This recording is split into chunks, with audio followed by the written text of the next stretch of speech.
What's up, guys? Welcome back to another episode of the In My Tesla podcast. Oftentimes, there's people who are ahead of their time, but this guy was just ahead of his time in a bad way. Today, we're going to be talking about the guy who vlogged his way into murdering his family. I think that's the best way I can put it because it's just so mind-boggling. Yeah, he basically premeditated the premeditation of the premeditated murder. That's literally what he did. That's a mouthful. This guy, his name was Peter Keller. He had a wife named Lynette and his daughter. I forgot the name of his daughter, but for context, what you need to know is he had a wife and kid and a daughter who just graduated high school. This occurred 12 years ago. And this guy started, we don't really know where it started, but he was more of like a outdoorsman. He started building like a bunker outside, and he would go on weekends away from his family. Now he would tell his wife and his kid and obviously his friends that he's an outdoorsman, he's a survivalist, he's building his own little bunker cabin type of thing. But no one really I don't think people knew the extent of what he was building. I think they knew that he was building something, and they knew, but they just didn't know. So this bunker that he built was a 2-story bunker. 2 stories? It was a 2-story bunker. And we're gonna fast forward just a tiny bit. When the cops had found him in his bunker, they found out that he had cash, he had soda, food, he had a bathroom, a shower, a oven, he had ventilation, and a bunch of weapons in that 2-story bunker. Nah, this guy was moving tactical. He was ready for it. And I heard he was planning to live out there for 10 years, right? His goal was to evade the police and the feds for 10 years. Yeah. He only lasted 6 days. Yeah. So essentially what ended up happening was this guy was building this bunker for 8 years, and he started documenting this process. He started making videos about it. He wouldn't show the location of the bunker, but he'd just talk to the camera and he'd be like, hey, it's me, this is what I'm doing. On December 21st, 2012, killed his wife and his daughter after she just graduated high school, and he ran off to the woods. He ran off and was like, fuck it, I'm going to live out here. I'm going to be out here. It's me. But what stopped his plans was the fact that he set his house on fire. So he set his house on fire, and the neighbors next door were like, oh my God, the house next door is on fire. And so they called the cops and the fire department. So the cops and the fire department came, and when they entered the house, they literally saw that the fire had just started. The fire didn't even get anywhere. It was just in the kitchen. And he apparently had a pipe bomb, like one of those homemade bombs. I don't know what they call them. He had one of those. Yeah, a pipe bomb. Yeah, a pipe bomb. Then he put a gasoline tank on top of the stove, like literal gas to set things on fire or to, run your engine. He put that on top of the stove and turned on the stove. So his goal eventually was to make sure everything disappeared, but it just didn't work out according to his plan, because when the cops entered and obviously the fire department shut off the fire, they found that his wife and his daughter, his dog and his cat were all shot dead. Damn. The wife was in the bed and the daughter was in her room. So they were just all shot dead. So they're like, man, shot the cat and the dog too? Yes, the cat and the dog. The fuck they had to do with anything? This guy, he was probably on some shit. Man, if you want some type of survivalist fucking mission, go out to the woods and do that shit on your own time. You don't gotta take everybody's life with you. So you know what I'm saying? Well, remember back in 2012 on December 21st, that was the day the world was supposed to end, right? That's the day that he killed this family. That's the day that he killed them. Yes, December 21st. Yes, the day that he killed them is the day that the world was supposed to end. I remember I was in 10th grade and the world was supposed to end. That's insane. I remember that day. 10th grade. I was in the 10th grade. And I remember a few years before that, they made the movie 2012. Yes, they did. And I remember watching that movie the week before. Who knows? Maybe that movie got him paranoid, and then he started looking more into it, and then that's what really did it. Because when did that movie come out? 2009. 2009? I think. I'm going to look it up. So that, I don't know. I feel like that movie really spiraled him. But that's the day that he killed his wife and his kids. So my theory is that he killed them because he felt like the world was gonna end, 2009. like the movie. Okay, 2000. The movie came out in 2009. So Peter felt like the world was gonna end, just like the movie. So he felt like his wife and his kid and the dog and the cat were a burden. So in order to not have to take care of them while the world is ending, he just killed them. You know, I can have, like, see this that as a sick I could feeling. see that as a theory, but if I'm being honest, like I disagree. I think that he was selfish Yes. and in a way a little narcissistic, because remember, they said that he would always say that like he was kind of out of his wife's league and like he was like ugly and boring and all this other He stuff. said that about himself. No, People but that's what didn't I'm say that about saying. him. I know, but Right. that's what I'm saying. He said that about himself, so he didn't think highly of himself. And so he knows for a fact, okay, let's just think about it. If I go off on the run and I just want to survive out in the wilderness, sure, people are going to look for me, but the way that people are going to look for me and the intensity they're going to look for me are going to be different if I just go off in the wilderness and I'm reported missing, Right. as opposed to if I kill. You know, if I kill you guys. Because to him, he probably wanted out, if I'm being honest with you. Yeah, he did. Like, he sounded like he just wanted a way out of life. And No, he did. Because hold on, really quickly. Remember your thought. He would say in a video vlog that his wife is taking all of his money, but meanwhile, his wife was technically like a disabled worker. She had gotten into a worker's like accident at work, so she was like receiving, I guess, workers' comp, but she couldn't move. Like her back was really injured and she had constant pain, so she couldn't work. But she kept trying to find ways to make money at the time. So he felt like she was just like, based on like all that, like he felt like she was a burden. yeah, so I feel like, you know, he definitely wanted a way out. And what way to go out than doing his hobby and putting his hobby to the test, right? Like if you put 9 years, 10 years worth of effort into this bunker, Right. and you know, we're going to get more into the bunker and how he built it and the rest of this case in a second. Right. But he definitely he didn't want to go out in a boring way per se. He didn't want to just die alone in the woods and people just thought he went missing and then find him in his bunker years or months or whatever down the line and just be like, oh, you were just here? You just wanted to escape? That was it. So like that would just make his life worse, because then after they found him, which he knew most likely they would eventually find him, Right. like it would just make him look like a dweeb. And like at the end of the day, like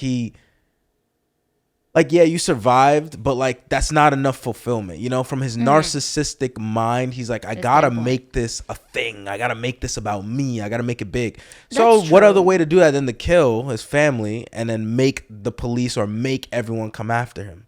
That's true. Also, Because if the world doesn't end, like it's probably a double whammy. Like Right. he's like, all right, if the world is gonna end, let me put you guys out of your misery because you guys are gonna slow me down. There's no way we can all survive in that bunker. right. Then number two Well, is the bunker was built for one person. exactly the bunker was built for one person, so you knew this motherfucker wanted to go by Yeah, himself. he- That's number one. And then number two is like, okay, after he did it, you know, he's probably thinking, well, if the world doesn't end, they're gonna be looking for me.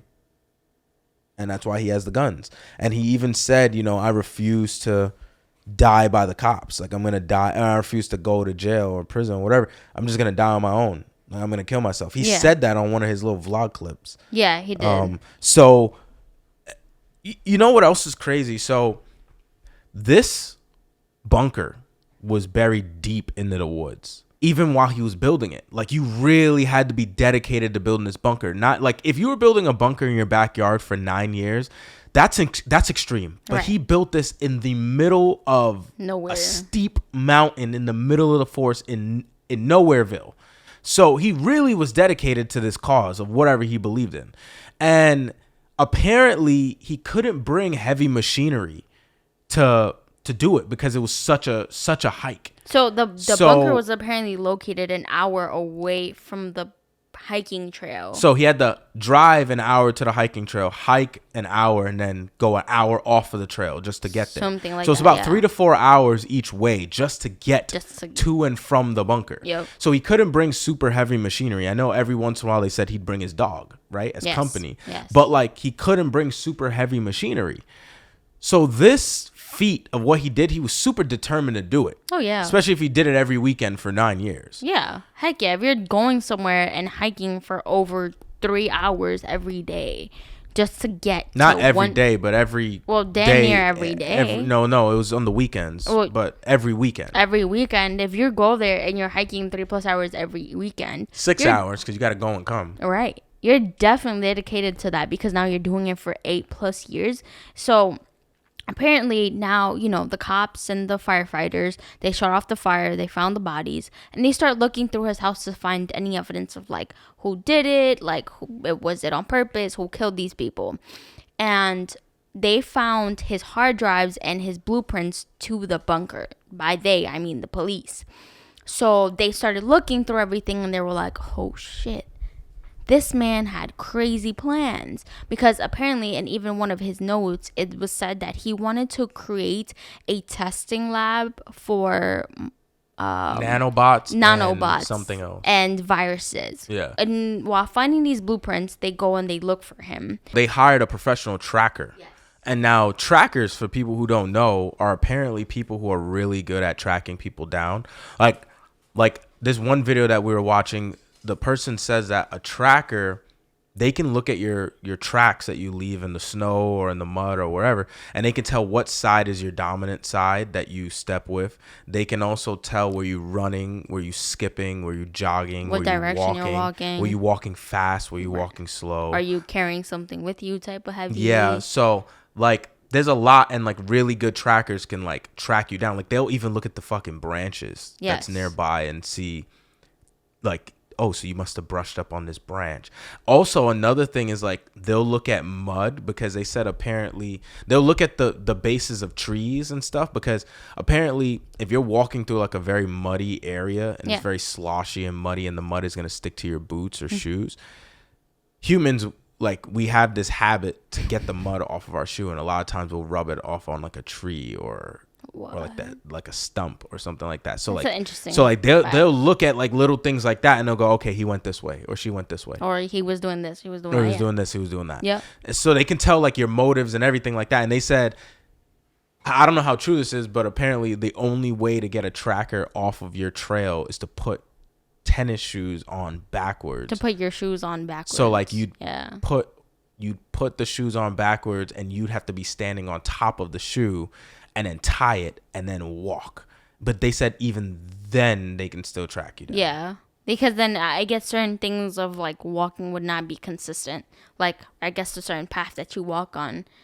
Either way, they'll still track it down. They'll still find it. Of course. Like it's crazy. So they hired a tracker. So there's a tracker and a whole military team. Well, the SWAT, the cops. That's heading up this mountain, and they have to they can't just walk up this mountain. Of course not. They have to climb, hike. But before that, how they even found out the potential area where the bunker was, there was this one photo that he took that had a shopping mall. So like at the 20% of the bottom of the photo had this shopping mall area in it, and the other 80% above it was just like mountain area, the mountains and the sky. Yep. And they said, well, there has to be something about this photo because it has no focal point. Like if you was to look at the focal point, it'll just be like trees. Well, there's no object in it that you're trying to focus on. You just snapped. It looks like you just snapped. If anything, that you snapped this by accident, right? Because it doesn't look like it has any focus. Right. Then they started to notice like, there's like power lines that are like running through like, past the forest and different things like that. So and then there's 2 streams that are nearby. And what do you need in order to build a bunker? Like running water, Streams, right? So they're like, oh, his bunker is somewhere within this picture. Yes. Which narrows down the 500 square miles or whatever, 500 miles. I think it was 500 acres or something like that. 500 acres. Because the mountain range is called the Cascade Mountain Range, and it goes all the way from the top of California to the bottom of Canada. So what they end up, actually, you might be right. It might be 500 acres. I'm not sure, but But I think it was 500 square miles because like he did expect to not be found for It's 50,000 square miles. 50,000 square miles, even larger than what I thought. Yep. So that's why he thought he can get away for 10 years. Yep. But like they look at it and they go, okay, he must be in there. And well, not just that, all the pictures that he had and all the blueprints were very specific. He did not have like one random photo in there of like his toothbrush. Like they were very specific photos. Like he was taking those photos for a reason. Yes. And they were like, hold on, he would not be taking this photo for no reason. So they were like, if the photo is relevant to the case, then that means that obviously he's admiring his work, quote unquote, and took a picture of it. Yeah, exactly. They narrow it down, but it's still a lot of terrain that they have to go through. So, you know, it takes him 1 hour to walk. It takes about an hour to just walk there. But they said they can't just walk there because he has guns and he has the advantage. He's higher up than they are. So well, not just that. He can easily just shoot down. So they had to crawl. Well, not just that. If he was smart enough to create a pipe bomb in his house to go off, what makes you think he won't have the mountain ranges booby trap to just get the cops if he's trying to get caught? You know what I mean? Exactly. So they had to be extremely careful. So in order to get everything going, they got more experts that knew how to climb these mountain ranges. I think they were like military people or something like that. And these two people had to climb.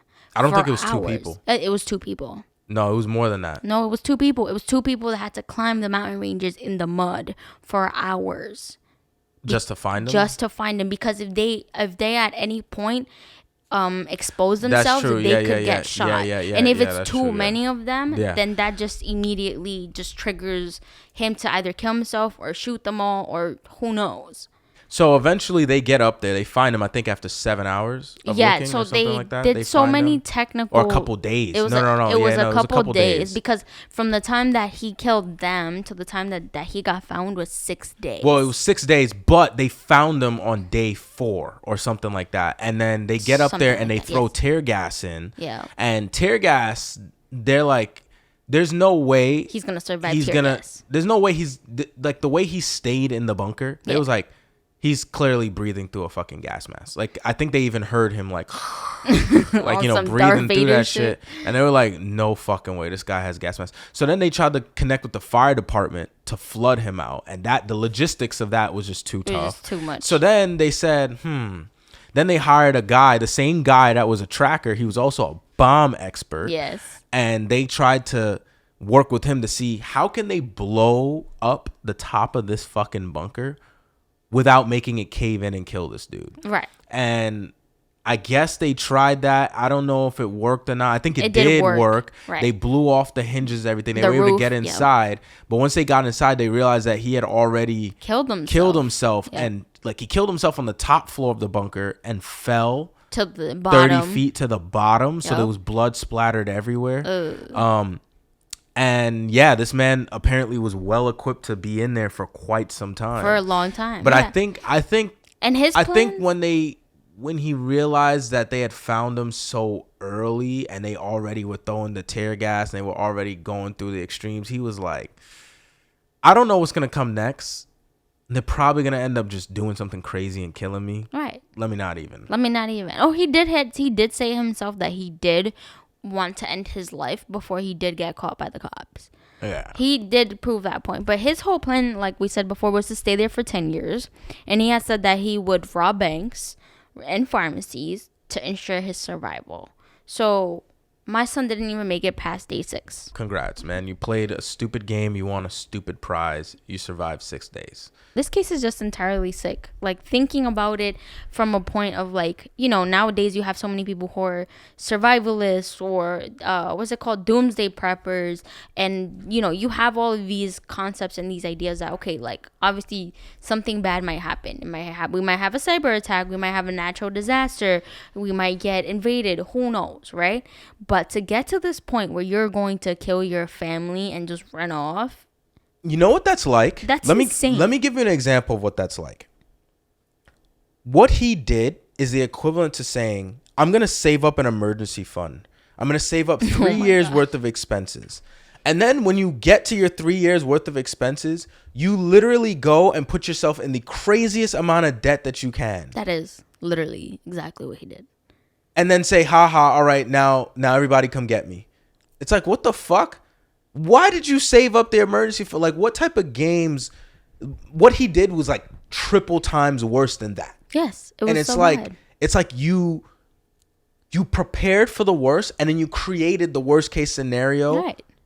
You prepared and then created a scenario that you needed to prepare for. Like, what the fuck? And I would like, you know what? In the most selfish way possible, too. Because he could have just did anything. He could have did anything else. Yes. He could have went and like just slapped a random person on the street, and that would have been 10 times better. Yes, a million times better. And now we're searching for you for aggravated assault. Haha, you can't catch me. And then send letters or some shit. Like, do something else. I don't know. Do Anything. something else. Like, you don't gotta take a life or multiple lives. And not just that, the fact that he took his wife's life and his daughter's life. Mind you, his wife, she would like record videos as well, and his wife would often say like, hey, I am super grateful for my husband, like he takes care of me, he cares for me. And mind you, she kept trying to like make things work. Like, she had her own like little online shop where she would sell scrapbooking items, like scrapbooking kits, or she would like make like little paper flowers and try to sell them at the fair in their town. Exactly. So she would constantly try to make things better. Exactly. But you could tell that he just didn't care. Yeah, no. He just didn't care. Mind you, his daughter had just finished high school. Yeah, nah. Like, he went out pussy. He went out pussy. Yeah, he did. It's like, yeah. And then now you want to kill yourself. It's like, nah, bro. That's like those people that join the Call of Duty lobby and they troll, they fuck everything up, and then they leave. It's like, nah, stay and deal with the damn consequences. deal with it. Nah, stay and deal with it. Right. You know? All right. Anyways, but I think that's besides the point. Some part of him did at some point get some sort of consciousness, because in one of the clips, it's just one moment, he was like, how did I get so evil? That's what he said? He literally said that. Oh, he said, damn. how did I get so evil? And that just makes you think, like, was he rethinking everything? But I think, honestly, he was just too deep in to everything that he was doing that he was like, I'm not going to back down. And it's like, yeah. What? Yeah, it sounds to me like he was just too deep in at that point. Yeah. Like, at some point... He was like, I'm just going to send it. At some point, he transitioned over from being, like, normal about it to just now he's fully insane. There's nothing that's going to stop him. And you know He's what's gonna carry even this plan crazier? out. No one in his life suspected a thing. Like, he I mean, that's normal. It's like, pretty normal, yes. But that's normal. Like, serial killers and, like, these types of instances with these people, like 9 times out of 10, like it's the people you would not suspect, because how else would they be able to carry it out? That's like true. Think about it. If you had a friend that was fucking psychotic and you knew this motherfucker was crazy, you knew he's the type of person to be a school shooter or some shit, Okay. and you find out he's building a bunker out in the middle of nowhere and yeah. filming these videos, of course somebody's calling the cops on that bunker before you finish that shit. Yep. You know, and so that is a characteristic trait of a lot of people that do crimes like this, is that they're able to fly under the radar, and they're the type of people that you never would guess would do something like that. That's a trait of them. I did a research paper on serial killers in college. So. I feel like, you know what, you're right. I feel like that is somewhat of a trait of a serial killer, but I also feel like there's something in common that we're just like maybe not putting together. Maybe it was just like the fact that he didn't feel like he was like worth much. I feel like that's what did it. I feel like that's what turned him like so he was crazy. So he finally did the bunker, and he's super proud of the bunker. Right. But then now you mix in all these other conspiracies and these theories and his low self-esteem, and you get this, and the narcissism and all that, and all that, and you stuff. get this storm. But anything else? Last thing I'm gonna say on that is one of the last things he said on those video clips was, at least it'll be exciting, it won't be boring, and I don't have to worry about Lynette or Kayleen, and everything will be taken care of. It'll be just me. I told you. That's insane. I told you. But with that being said, guys, thank you for listening. If you're not subscribed or follow us, make sure you hit that button. And with that being said, bye. Later.